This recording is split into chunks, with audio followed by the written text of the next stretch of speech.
Video শুরুতেই আমার সকল বন্ধুদের জানাই সুপ্রভাত। আজকের দিনটা সকলের শুভ হোক। আর ছেলেকে টিফিনে করে দিয়েছিলাম সুজি, আর সুজি ওকে টিফিনে দিয়েছি। আর ও দেখো হাউস ড্রেস যেহেতু রয়েছে সেটাই পরে নিয়েছে। ওদের এই হাউস ড্রেসটা দুদিন করেই পরতে হয় সপ্তাহে, আর অন্যদিন কিন্তু নর্মাল স্কুল ইউনিফর্ম পরেই যেতে হয়। তো ওর বাবা দেখো ওকে রেডি করেই দিচ্ছে। আর আজকে কিন্তু আমিও ওদের সঙ্গে বেরিয়ে পড়েছিলাম, যেহেতু টিপটিপ করে বৃষ্টি হচ্ছিল। তো বাইরে বেরিয়ে দেখি বৃষ্টি বন্ধ হয়ে গিয়েছে। আর এই দেখো ছেলেকে দিয়ে আসার পথে দেখছি বাজারে অনেক ভিড়। স্কুল টাইমে না এই রাস্তাটায় প্রচুর জ্যাম হয়, যেহেতু স্কুল যাওয়ার সময় এপারে ওপারে সবাই বাজার করে, আর একটু বেলা হলে কিন্তু এটা উঠে যায়। এরপর বাড়ি ফিরে মাকে কিন্তু চেঞ্জ করে দিয়েছিলাম শাড়িটা। আর এই শাড়িটা পরে মাকে কেমন লাগছে বলো তো? এটা শাড়ি নয়, লেহেঙ্গা টাইপের। তো বোন এটা তৈরি করে দিয়েছিল। আর এই দেখো আবারও বৃষ্টি শুরু হয়ে গিয়েছে। আজ কিন্তু শিব ঠাকুরকে আমি এখানেই স্নান করিয়ে নিয়েছিলাম। আর একটা সাদা জবা ফুটেছিল, সেটা কিন্তু ঠাকুরকে দিয়ে দিচ্ছি। জানো তো, ঠাকুর পুজো দিতে আসলেই আমার অনেকটা সময় লেগে যায়। তবে বিয়ের আগের মতন দিনকাল এখন আর নেই। বিয়ের আগে যেরকম ঠাকুরের বাসন নিয়ে যেতাম, সেই যেতাম তো যেতাম, আসতাম কত বেলায়। ঠাকুরের বাসনগুলোকে সব ভালো করে মাটি দিয়ে দিয়ে ঘষে মেজে পরিষ্কার করে তারপর বাড়ি আসতাম। তারপর আর কি, পুজো দিয়েই মায়ের হাতের গরম গরম ভাত তরকারি খেয়ে নিতাম। কিন্তু এখন আমাকে সংসারের সমস্ত কাজ করে, রান্না করে, ছেলেকে দেখে সমস্ত কিছু সামলে কিন্তু খেতে হয়। আর তার মধ্যেও যদি কাজ পড়ে যায় তাহলে সেই কাজটা করে তারপর কিন্তু খেতে বসি। তো যাই হোক, দেখো বন্ধুরা, আমার কিন্তু ফুল দিয়ে সাজানো হয়ে গিয়েছে। আর এই ফুলটা কিন্তু আমি মা তুলসীর কাছে দিয়ে দিচ্ছি। দেখো তো এবার কেমন লাগছে আমার মাকে।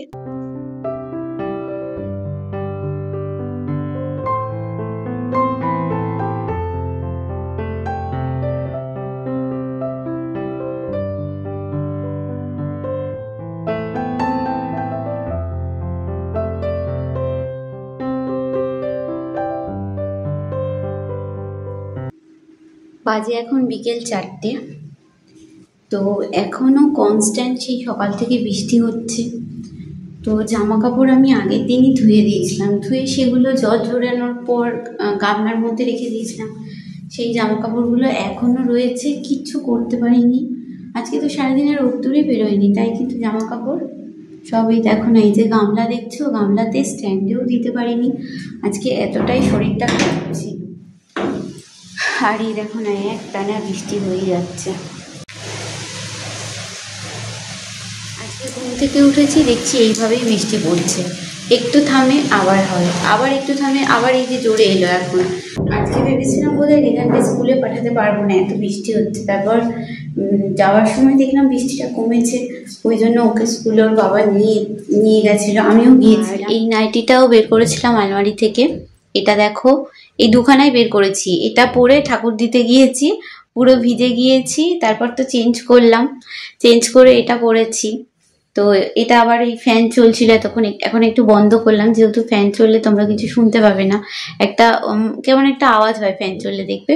তো তার জন্য ছেলে তো ঘুমাচ্ছে, পড়তে পড়তেই ও ঘুমিয়ে পড়েছে আন্টির কাজ করতে করতে। এত বৃষ্টি হচ্ছে কনস্ট্যান্ট, কিন্তু এখনো, হ্যাঁ এখনো বৃষ্টি পড়ছে, হয়েই চলেছে। তো এই বৃষ্টি হলে না ওকে আর পড়তে পাঠাবো না, ও পড়তে পড়তে ঘুমিয়ে পড়েছে, ঘুমাক, আমিও ওর পাশে একটু শুয়ে আছি। সারাটা দিন শরীরটা ভালো ছিল না। আমিও ওই সকালবেলা এসে ওকে স্কুল থেকে নিয়ে আসার পর জানি না কিভাবে আমিও ঘুমিয়ে পড়েছি। মানে অনেকটা কাজই গোছানো ছিল, গোছানোর পর মানে কি একটা, হ্যাঁ এডিটিং করতে করতে ঘুমিয়ে পড়েছিলাম। তারপর দেখছি যে অনেক বেলা হয়ে গেছে, আমি কি তাড়াতাড়ি কাজ করেছি কি বলবো, করে আবার ওকে আনতে গিয়েছি। তো যার জন্য সেইভাবে রান্নাও কিছু করতে পারিনি। আর বাসি তরকারি, বাসি ভাত এইসবই ছিল, তো ওকে আর দিন। আর ও বায়না করছিল বিরিয়ানি খাবে বলে, ওখানে একটা বিরিয়ানির দোকান হয়েছে নতুন, তো ওকে ওখান থেকে বিরিয়ানি কিনে দিয়েছিলাম, বিরিয়ানি খেয়েছিল। তো চলো, এখন তো কিছু করার নেই, বৃষ্টি হয়েই চলেছে, 4টে বাজে, একটু রেস্ট নিই। আবার যদি বৃষ্টিটা কমে তবে ওকে পড়তে পাঠাবো। তো চলো, ফ্যানটা চালিয়ে নিই, ফ্যান ছাড়া একটা গরম হচ্ছে, থাকা যাচ্ছে না। পরে আবার তোমাদের সঙ্গে কথা হচ্ছে।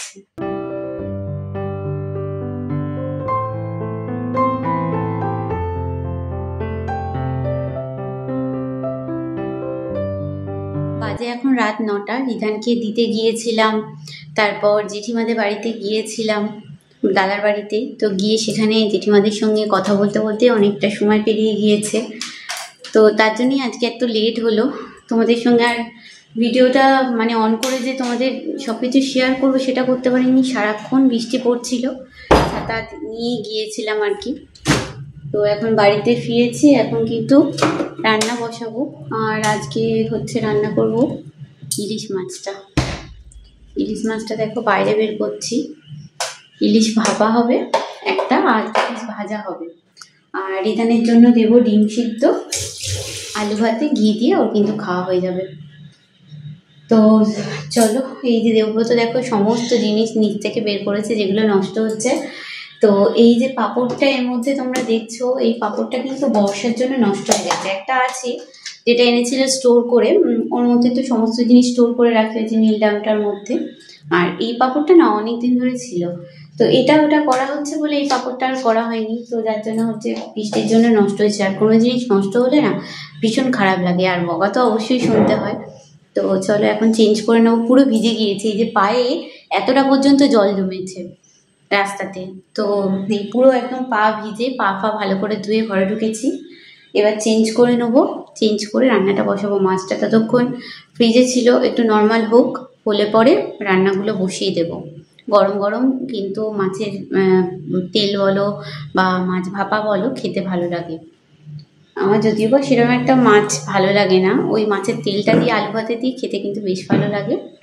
তো চলো রান্নাটা বসিয়ে নেব। সবার আগেই কিন্তু ভাতটা করে নেব, কারণ ভাত, আলু সিদ্ধ, ডিম সিদ্ধ দিয়ে ছেলেকে খেতে দেব। তো এখানে দেখো এটা হচ্ছে আমার চালের ড্রাম, আর এই দেখো এটা হচ্ছে পালি। এটা কিন্তু অনেক শখ করে আমি কিনেছিলাম, আর এগুলো কিন্তু সচরাচর এখন দেখা যায় না। আমাদের তো এটাকে পালি বলে, তোমাদের কি বলে অবশ্যই জানিও। আর পালি করে না আমি পালি মেপে বুঝে করতে পারি না, জানো তো। আমি তার জন্য এরকম একটা ছোট বাটি মেপে নিয়ে নিই। বাটির মাপটা নিলে আমার একদম পারফেক্ট হয়, তো যার জন্য আমি বাটি মেপে নিই। আর এখানে আজকে চালটা আমি বেশি পরিমাণে নিচ্ছি, তার কারণ ইলিশ মাছ আমার বর খেতে খুব ভালোবাসে। আর যখনই ইলিশ মাছ হয় জানো তো, ও একটু বেশি পরিমাণেই ভাত খায়, তার জন্য কিন্তু চালটা বেশি করে নিয়ে নিলাম। আর আমি অন্যদিন 1.5 বাটি চাল নিলে আমাদের 3 জনের হয়ে যায়, আর আজকে আমি না হাঁড়িতে করে ভাত রান্না করব। তো দেখো চালটা আমি ভালোভাবে ধুয়ে নিচ্ছি। এখানে দেখো, এদিকে দেখো কয়েকটা বাসনও ছিল, তো সেগুলোও সব পরিষ্কার করে নেব।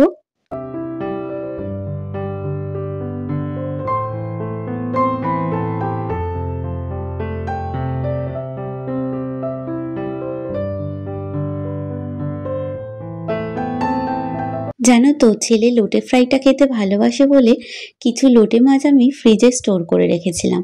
তো তার জন্য এখানে দেখো ব্যাটারটাকে ভালোভাবে গুলে নিতে হচ্ছে। আর ব্যাটারটা না একটু থিক হয়, এর মধ্যে আদা রসুন সমস্ত কিছুই কিন্তু দেওয়া। তোমরা চাইলে লঙ্কা কুচি দিতে পারো, কিন্তু আমি এখানে লঙ্কার গুঁড়োটা দিয়েছি। আর তারপর দেখো গরম গরম তেলের মধ্যে কিন্তু ছেড়ে দিয়েছি। আর হ্যাঁ, একসঙ্গে সবগুলো দেওয়ার আগে অবশ্যই একটা কি দুটো আগে আগে ভেজে দেখবে হচ্ছে কিনা। তো এদিকে দেখো জলটাও গরম হয়ে গিয়েছে, আর আমি কিন্তু চালটা দিয়ে দিচ্ছি। আর জানো তো আমি এর মধ্যে আলুটা ভাতে দিতেই ভুলে গিয়েছি। এখানে দেখো লোটে মাছগুলো ফ্রাই হয়ে গিয়েছে, আমরা কিন্তু সস দিয়ে খেয়ে নিচ্ছি। আর ততক্ষণে কিন্তু মাছটা একদম নর্মাল টেম্পারেচারে চলে এসছে। আর সর্ষে লঙ্কা, এর মধ্যে একটু চিনি, নুন সমস্ত কিছু দিয়ে কিন্তু ভালোভাবে পেস্ট করে নিয়েছিলাম। আর ভাতটা কিন্তু তার মধ্যে হয়ে গিয়েছিল। তো দেখো এবার কিন্তু এই একখানা মাছ ভাজা হবে, আর বাদবাকি 2 পিস ভাপা হবে। জানো তো মাছ ভাজার যে মাছটা সেটা কিন্তু একটু তেতো খেতে হয়েছিল, কেন এটা হলো বুঝতে পারলাম না। মাছের তেলটা কিন্তু খুব সুন্দর খেতে হয়েছিল।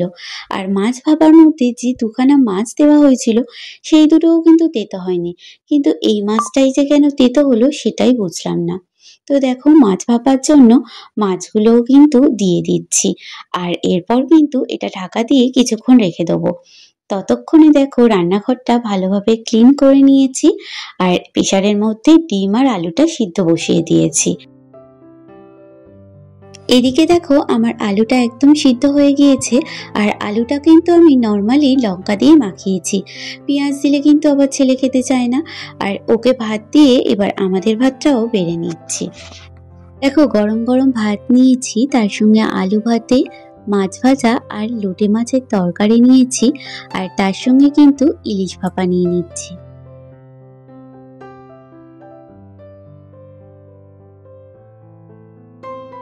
দেখো এদিকে আমার মেথি মৌরিটা ভেজানো হয়ে গিয়েছে, আর চলে এলাম মায়ের কাছে।